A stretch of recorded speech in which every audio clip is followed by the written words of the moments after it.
There comes a time in every woman's life when she realizes that no one is coming to save her. Not the person she once trusted, not the job she gave her soul to, not even the world that constant urges her to be strong while secretly testing her limits. You see, most of us are taught from childhood to please, to nurture, to fix, to wait for someone to choose us, love us, or lead us. But rarely are we taught to lead ourselves. Rarely are we told that the woman who commands life doesn't wait for permission. She creates direction. The truth is, leadership isn't just about leading a team or managing a company. It's about mastering yourself. It's about learning how to guide your emotions, discipline your mind, and protect your peace. Because if you cannot lead yourself, you will always be led by the world, by its chaos, by people's opinions, by fleeting moments of validation that fade as quickly as they come. Let me tell you something powerful. The moment you start leading yourself, everything changes. You stop chasing people who do not value you. You stop explaining your worth to those who are committed to misunderstanding you. You stop lowering your standards to be accepted because you finally understand your peace is the highest currency you own. There's a version of you that still lives in survival mode. She's the one who says, "I'm fine," when her heart is breaking. She's the one who gives her all to others but forgets to give to herself. She's the one who prays for a sign, not realizing that she is the sign. She is the answer she's been waiting for. Leadership, my dear, begins in the quiet moments no one sees. It's waking up early to face your fears instead of avoiding them. It's choosing not to reply to that message from someone who disrespected your worth. It's sitting in silence and hearing your own thoughts instead of drowning in the noise of others. Self-leadership isn't glamorous. It's gritty, lonely, and deeply spiritual. It's saying, I will no longer abandon myself just to make others comfortable. And that's what makes a woman unstoppable. There will always be people who tell you, you've changed. They're right, you have. You stopped living like you were disposable. You started acting like your dreams mattered. You began setting boundaries, saying no, and choosing peace over people pleasing. But let me warn you, leading yourself first doesn't mean walking alone forever. It means walking aligned. When you lead yourself, you attract people who respect your direction instead of trying to control it. You attract friends who clap when you win, not shrink when you shine. You attract relationships that feel safe, not like emotional battlegrounds. That's the power of a woman who leads herself. She becomes magnetic, not because she's chasing attention, but because she radiates clarity. And clarity is rare. There will be moments when you'll doubt your strength. Moments when leading yourself feels heavy, when it feels like everyone else has it easier. But remember, leadership is forged in resistance. Diamonds form under pressure. And so, do extraordinary women. You'll face days when your faith is tested. Days when you'll question if you're on the right path. But here's the secret. Every step you take alone is still taking you somewhere divine. You're not lost, you're being refined. You're being shaped into the woman you were always meant to become. One who no longer seeks validation from others because she validates herself every morning when she chooses to rise again. Leading yourself means becoming your own role model. It means showing your younger self that she made it through. It means telling your future self, I kept going even when it hurt. And maybe, just maybe, the reason God isolated you wasn't punishment, it was preparation. He needed you to learn how to lead yourself before he could trust you to lead others. Because how can you guide a family, a business, or a vision if you haven't yet learned to guide your own spirit? Leadership begins with alignment. It begins with truth. It begins with the courage to say, I choose myself. When a woman leads herself, she no longer fears losing people. She fears losing herself. She no longer begs for love. She becomes longer looks for purpose. She lives it. So today, I want to remind you, you don't need anyone's permission to become powerful. You don't need validation to walk in your truth. You only need to decide that your peace, your growth, your faith, and your direction matter more than temporary approval. Because leadership is not a title, it's a choice. And the first person you must choose to lead is you. When you finally lead yourself, life begins to follow, opportunities open, relationships align, peace returns. So take a deep breath, stand tall, and look at the woman in the mirror. She's not weak, she's not broken, she's not behind, she's awakening. And once a woman learns to lead herself, there's no force on earth that can stop her. There is a silent kind of power that doesn't shout, doesn't argue, doesn't prove itself to anyone. It's the power of a woman who has learned to lead her emotions before they lead her. She doesn't need to react to everything that tries to disturb her peace. She doesn't allow chaos to dictate her energy. She understands that real control doesn't come from controlling others. It comes from mastering herself. Emotional mastery is the highest form of leadership because it's the hardest to achieve. Anyone can post quotes about strength and resilience, but very few can stay calm when life falls apart. Few can stand still when disappointment strikes. Few can breathe deeply when they want to scream. The woman who leads herself first knows that her emotions are not her enemies. They're her messengers. They come to tell her something about herself, to reflect her pain, her fears, her patterns, her truth. But she doesn't let them drive her decisions. She listens, she learns, and then she chooses how to move forward with grace. Every woman has faced moments when she felt overwhelmed by emotion, heartbreak, betrayal, anxiety, uncertainty. Those moments often make us feel powerless, like we're drowning in something we can't control. But emotional mastery isn't about suppressing those feelings or pretending to be strong when you're breaking inside. It's about facing your emotions without letting them define your behavior. It's saying, Wes, I feel pain, but I will not let pain decide who I become. That's what self-leadership looks like, the courage to feel deeply without being destroyed by what you feel. There's a reason why strong women are often misunderstood. They're not cold. They're not emotionless. They simply refuse to be ruled by temporary feelings. They've learned that peace is more powerful than rage, and silence can speak louder than words. They know that not every battle is worth fighting, not every reaction is worth their energy, and not every emotion deserves an audience. This isn't weakness, it's wisdom. It's what separates the emotionally reactive from the emotionally powerful. Think about it: when you let anger control you, it owns you. When you let sadness consume you, it defines you. But when you can stand still in the storm, when you can hold your center even when everything around you is falling apart, that's emotional maturity. That's when leadership begins. Because leading yourself means you no longer respond based on your wounds, but based on your wisdom. Self-leadership also means taking responsibility for your emotional triggers. It's easy to say, he made me angry, or she hurt my feelings, but when you start leading yourself, you understand something deeper. Nobody can truly control your emotions unless you hand them the power to do so. You begin to notice your reactions, to ask yourself, why did that affect me so deeply? That's where transformation begins. In awareness. Emotional awareness is the key that unlocks self-mastery. Without it, you're just reacting to life instead of directing it. The woman who leads herself first learns to pause before she speaks, to think before she acts, to reflect before she judges. That pause, that moment of stillness, is where her strength lies. It's the space between emotion and reaction that defines who she truly is. In that space, she finds clarity. She finds peace. Leading yourself emotionally also means learning to forgive. Not because others deserve forgiveness, but because you deserve freedom. When you hold on to bitterness, anger, or resentment, you stay emotionally trapped. You cannot lead yourself when your heart is full of grudges. Emotional mastery requires letting go. Not to forget, but to release yourself from being tied to pain. Forgiveness isn't weakness. It's a declaration that you're choosing peace over poison. There's beauty in a woman who no longer reacts to every small thing that tries to steal her calm. You can see it in her eyes, that quiet strength, that gentle knowing. She doesn't chase closure. She doesn't need validation. She has learned to sit with herself, to breathe through her pain, to listen to her intuition, and to move forward gracefully. That's leadership in its purest form, leading your inner world so that the outer world cannot control you. When you master your emotions, you stop living in survival mode. You no longer need to prove your worth through overgiving, or your love through pleasing, or your strength through endurance. You begin to respond from a place of peace instead of pain.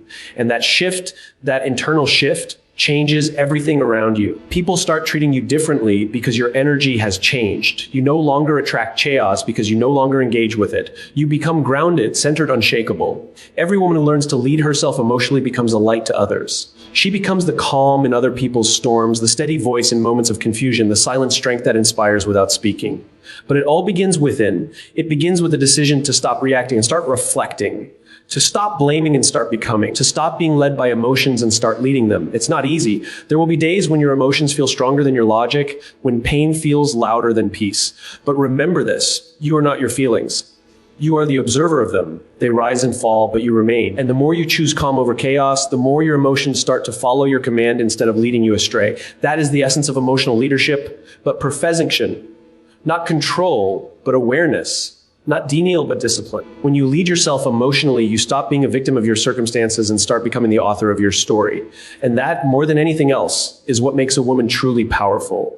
Not her ability to lead others, but her ability to lead herself through the storms that once broke her. There comes a moment in every woman's journey when she realizes that peace isn't something you find, it's something you protect. You start to see that not everyone deserves access to you, not every situation requires your energy, and not every relationship deserves a second chance. You begin to understand that love without respect isn't love at all, and that kindness without boundaries slowly destroys your spirit. This is where real self-leadership begins, not in controlling others, but in learning when to say no, when to walk away, and when to choose yourself. For too long, many women have been taught that being good means being available, that love means sacrificing your own needs. That'd be a person, you must tolerate what hurts you. But here's the truth: every time you silence your voice to keep the peace, you create an internal war. Every time you ignore your intuition supporting someone, you betray yourself. Boundaries aren't walls, they're doors with locks. They let love in but keep manipulation out. They allow you to give freely without being drained completely. Setting boundaries doesn't make you selfish. It makes you self-aware. It's not about pushing people away, but about recognizing who respects your limits and who only benefits from your lack of them. You can't lead yourself or anyone else if you're constantly exhausted from carrying other people's emotional weight. You can't grow into the woman you're meant to be if you're busy shrinking yourself to fit into spaces you've outgrown. When a woman begins to lead herself, one of the first things she learns is this: saying no is a complete sentence. It doesn't need to be justified, explained, or softened. A woman who leads herself doesn't apologize for having standards. She doesn't feel guilty for protecting her energy. She's done explaining why she's unavailable to chaos. Her boundaries aren't barriers, they're declarations. They say, I know my worth and I refuse to trade it for comfort. You see, boundaries are not meant to control others. They're meant to control what you allow into your life. They're a reflection of self-respect. When you honor your boundaries, you teach others how to treat you. When you enforce them, you remind yourself that your peace matters more than their opinion. The world will always test your limits, but it's your responsibility to protect them. Because the truth is, people don't cross your boundaries by accident. They do it because they know you'll forgive them for it. And once you stop letting that happen, your life begins to change. It starts subtly at first. You stop saying yes out of guilt. You stop apologizing for resting. You stop explaining why you don't tolerate disrespect. You begin to move differently, quieter, lighter, more focused. Some people won't understand it. They'll call you distant, detached, arrogant, or unkind. But that's only because your boundaries interrupt the access they once had to your energy. That's not your problem to fix. Their discomfort is the price of your peace, and that's a price worth paying. A woman without boundaries becomes a magnet for emotional chaos. People can sense when you don't protect yourself. They sense when you're afraid to say no, when you crave approval more than authenticity. But the woman who leads herself, she radiates a different kind of energy. It's calm, grounded, untouchable. She doesn't chase, she attracts. Not because she's arrogant, but because she finally understands that her energy is her most valuable currency. And she spends it wisely. Boundaries also require courage because they force you to confront your fear. The fear of rejection, the fear of being misunderstood, the fear of losing people you care about. But what you lose in people, you gain in peace. What you lose in approval, you gain in power. And what you lose in temporary connections, you gain in permanent self-respect. The truth is, anyone who truly values you will never be threatened by your boundaries. They'll see them as a sign of maturity, not rejection. There will be moments when setting a boundary feels painful. Maybe you'll have to let go of someone you love. Maybe you'll have to disappoint people who expected your compliance. But the pain of enforcing a boundary is nothing compared to the pain of living without one. The moment you decide to stop tolerating what drains you, you make space for what fulfills you. You begin to attract people who see your strength, not your softness, as something to honor. Boundaries also teach you how to love differently. You stop loving from desperation and start loving from wholeness. You no longer pour from an empty cup, trying to save others while losing yourself. Instead, you love with clarity, balance, and truth. You give because you want to, not because you're afraid of being abandoned. That shift from pleasing to protecting is where your leadership takes root. Self-respect grows in silence. It grows in those quiet moments when you choose not to explain yourself, not to defend your boundaries, not to justify your worth. You just stand firm, knowing that the right people will never make you question your limits. Boundaries are not about separation, they are about alignment. They align you with your values, your peace, and your purpose. When a woman leads herself, she no longer asks, will they be mad if I say no? She asks, will I betray myself if I say yes? That's emotional maturity, that's power. That's freedom. Because once you start leading yourself through boundaries, you stop needing external permission to protect your energy. You start living life on your own terms, guided by peace, not pressure. And one day you'll look back at all the times you tolerated what broke your spirit, and you'll thank yourself for learning the strength to walk away. You'll realize that every no you said to others was really a yes to yourself. And that's where true leadership begins. Not in commanding others, but in honoring yourself enough to never again be commanded by anyone else's expectations. There comes a time in every woman's life when she begins to understand that strength without faith is fragile, and ambition without purpose feels empty. She realizes that leading herself isn't just about control, it's about surrender. It's about trusting that there's a greater plan at work even when everything seems to be falling apart. Because real leadership begins where fear ends and faith begins. It's not the kind of leadership the world teaches, full of strategies and status. It's the quiet kind, built in moments of prayer and silence, in solitude. It's the leadership of a woman who has walked through the fire and still chooses to rise to grace. When life tests her, she doesn't collapse, she leans in. She doesn't ask, why me? But whispers, what is this teaching me? That's what separates a woman led by faith from one controlled by fear. Faith doesn't promise comfort, it promises growth. and growth never feels easy. Sometimes the path God gives you doesn't make sense. Sometimes He strips away the things you thought you couldn't live without, not to punish you, but to redirect you. Because purpose isn't found in comfort zones, it's found in the breaking, in the rebuilding, in the sacred space between who you were and who you're becoming. A woman who leads herself through faith understands that her timing and God's timing are rarely the same. She learns to wait without losing hope, to trust without having proof, to walk when she cannot see the full road ahead. That kind of faith is not weakness. It's discipline. It's the decision to believe that even delays are divine, that rejection is redirection, that what's meant for her will never require her to beg or chase. There's a quiet confidence that comes from a woman who's aligned with her purpose. She doesn't compete. She doesn't compare. She doesn't rush. She knows that her journey is sacred, that her story is unfolding exactly as it should. She moves with intention, not fear. She speaks with love, not ego. And even when she's afraid, she acts with courage because she knows that faith is not the absence of fear. It's the ability to move forward in spite of it. Purpose gives meaning to pain. Without it, heartbreak feels pointless and loss feels cruel. But when a woman learns to see her suffering through the lens of purpose, everything changes. Every disappointment becomes a lesson. Every closed door becomes protection. Every setback becomes preparation. That's what faith does. It gives you vision beyond what's visible. It reminds you that nothing in your life has been wasted, that even the things that broke you are shaping you into someone wiser, stronger, and more compassionate.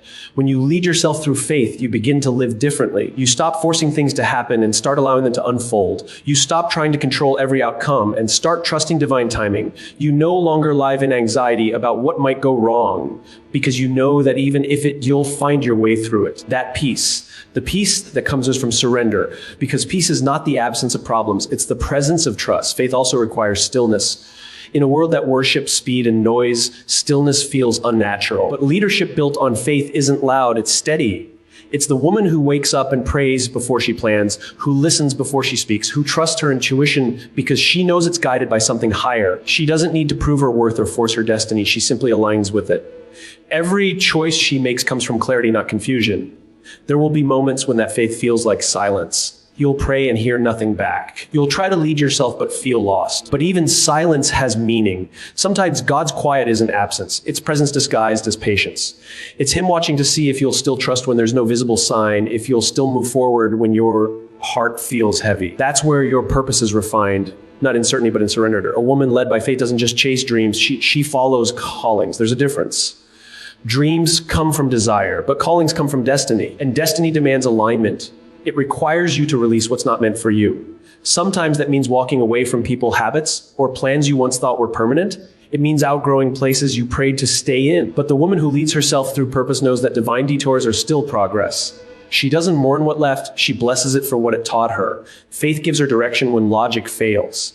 It gives her peace when others panic. It gives her courage when she's tired of trying. And slowly, as she keeps choosing trust over fear, she realizes everything she lost never meant to last, only to lead her closer to who she was meant to become. The power of a woman aligned with faith and purpose is unshockable. She no longer needs validation because she knows she's chosen. She no longer fears the unknown because she's walked through darkness and seen what light can do. She no longer lives for the approval of others because she's already been approved by something greater. Her leadership comes from within, rooted in conviction, guided by divine wisdom. And when she leads herself this way, others follow, not because she demands it, but because her energy commands it.